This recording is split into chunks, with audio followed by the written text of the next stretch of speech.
October മാസം നിങ്ങൾക്കെങ്ങനെ? സമ്പൂർണ്ണ മാസഫലം. മേടം, അശ്വതി, ഭരണി, കാർത്തിക ആദ്യ ഭാഗം. കുടുംബജീവിതം സന്തോഷകരമായി മാറും. കച്ചവടക്കാർ സാമ്പത്തിക ഇടപാടുകൾ ശ്രദ്ധിച്ചു നടത്തണം. വിദ്യാർത്ഥികൾ പഠനകാര്യങ്ങൾ കൂടുതൽ ജാഗ്രതയോടെ നടത്തുക.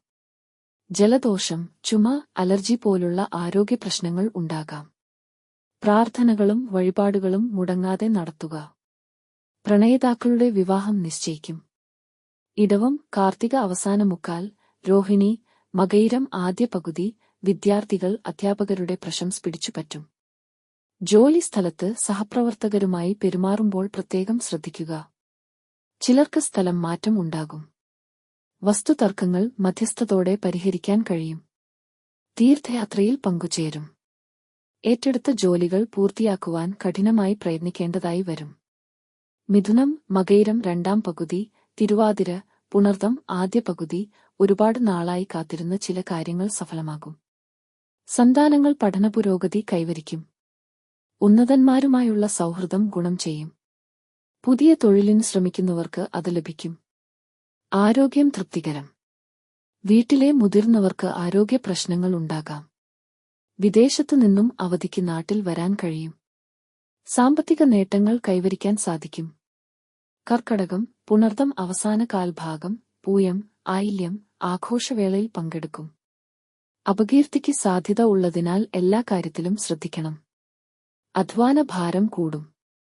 ചില അപ്രതീക്ഷിത നേട്ടങ്ങൾ തേടി എത്താം. വരുമാനം വർദ്ധിക്കും.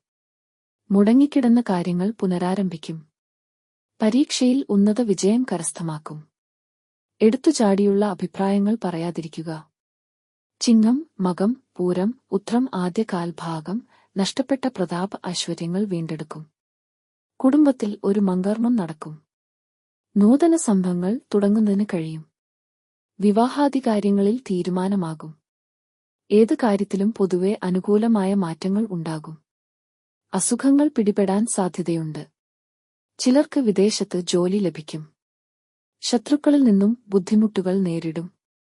കന്നി, ഉത്രം അവസാന മുക്കാൽ ഭാഗം, അത്തം, ചിത്തിര ആദ്യ പകുതി. പൊതുവെ ഭാഗ്യമുള്ള സമയമാണ്. വരുമാനത്തിൽ വർധനവ് ഉണ്ടാകും. പെട്ടെന്നുള്ള യാത്രകൾ ആവശ്യമായി വരും. അയൽക്കാരുമായി അഭിപ്രായ വ്യത്യാസം ഉണ്ടാകും. കുടുംബാന്തരീക്ഷം പൊതുവെ നല്ലത്. ആരോഗ്യനില തൃപ്തികരം ആകും. പുതിയ ഉത്തരവാദിത്തങ്ങൾ ഏറ്റെടുക്കും. ആത്മീയ കാര്യങ്ങളോട് താൽപര്യം വർദ്ധിക്കും. പഠനകാര്യങ്ങളിൽ പുരോഗതി നേടും. തുലാം, ചിത്തിര രണ്ടാം പകുതി ഭാഗം, ചോതി, വിശാഖം ആദ്യ മുക്കാൽ ഭാഗം. ബിസിനസ്സുകാർക്ക് ഇത് അനുകൂല മാസമാണ്. ഗുണകരമായ മാറ്റങ്ങൾ പലതുമുണ്ടാകും. പുതിയ ജോലി ലഭിക്കുന്നതിന് സാധ്യത കാണുന്നു. മത്സര പരീക്ഷയിൽ ഉന്നത വിജയം നേടും. നിർത്തിവച്ചിരുന്ന പ്രവർത്തനങ്ങൾ പുനരാരംഭിക്കും. സാമ്പത്തിക സഹായങ്ങൾ തേടിയെത്തും. പുതിയ അവസരങ്ങൾ വന്നുചേരും. കുടുംബാംഗങ്ങളുമൊത്ത് ഉല്ലാസയാത്രയിൽ പങ്കെടുക്കും. വൃശ്ചികം, വിശാഖം അവസാന ഭാഗം, അനിഴം, തൃക്കേട്ട. പുതിയ സംരംഭങ്ങൾക്ക് കാലം അനുകൂലമല്ല. പുണ്യസ്ഥലങ്ങൾ സന്ദർശിക്കാൻ സാധിക്കും. പൊതുവെ മനസമാധാനം ഉള്ള സമയമാണ്. തുടർ പഠനത്തിന് അവസരം ലഭിക്കും. കാർഷിക രംഗത്തു നിന്നും നേട്ടങ്ങൾ ഉണ്ടാകും. പഴയ വാഹനം മാറ്റി പുതിയത് വാങ്ങാൻ സാധിക്കും.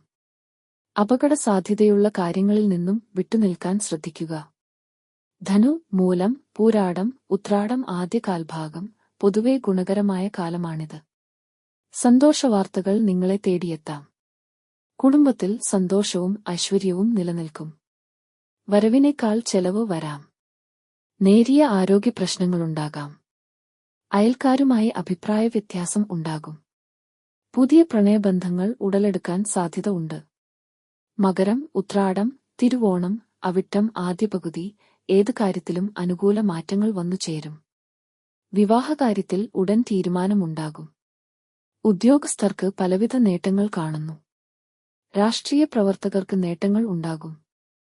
വിദ്യാർത്ഥികൾ പരീക്ഷയിൽ ഉന്നത വിജയം നേടും. നിയമപ്രശ്നങ്ങളിൽ അനുകൂലമായ തീരുമാനം വന്നുചേരും. കുട്ടികളില്ലാത്ത ദമ്പതിമാർക്ക് സന്താനഭാഗ്യം പ്രതീക്ഷിക്കാം. കുംഭം, അവിട്ടം രണ്ടാം പകുതി ഭാഗം, ചതയം, പൂരുരുട്ടാതി ആദ്യ മുക്കാൽ ഭാഗം. തൊഴിലിടത്തിൽ നേരിയ ബുദ്ധിമുട്ടുകൾ അനുഭവപ്പെടാം. വിഷമങ്ങളിൽ കുടുംബം കൂടെ നിൽക്കും. ബിസിനസ്സിൽ കൂടുതൽ ലാഭം പ്രതീക്ഷിക്കാം. മാനസികമായി സന്തോഷം അനുഭവപ്പെടാം. പുതിയ സുഹൃത്തുക്കളെ ലഭിക്കും. ആരോഗ്യം തൃപ്തികരം. വീട് നിർമ്മാണം ആരംഭിക്കാൻ സാധിക്കും. ഔദ്യോഗിക യാത്രകൾ കൊണ്ട് നേട്ടമുണ്ടാകും. മീനം, പൂരുരുട്ടാതി അവസാന കാൽഭാഗം, ഉത്രട്ടാതി, രേവതി ദാമ്പത്യ ജീവിതം സന്തോഷപ്രദമായിരിക്കും. പിതാവിൽ നിന്നും സഹായ സഹകരണങ്ങൾ ലഭിക്കും. പ്രവർത്തന രംഗത്ത് മത്സരബുദ്ധിയോടെ ആരെങ്കിലും വെല്ലുവിളി ഉയർത്താം. പ്രാർത്ഥനകളും വഴിപാടുകളും മുടങ്ങാതെ നടത്താൻ ശ്രദ്ധിക്കുക. സാമ്പത്തിക ഇടപാടുകളിൽ കൂടുതൽ ശ്രദ്ധ ആവശ്യമാണ്. വിദ്യാർത്ഥികൾ പഠനത്തിൽ മികവ് പ്രകടിപ്പിക്കും.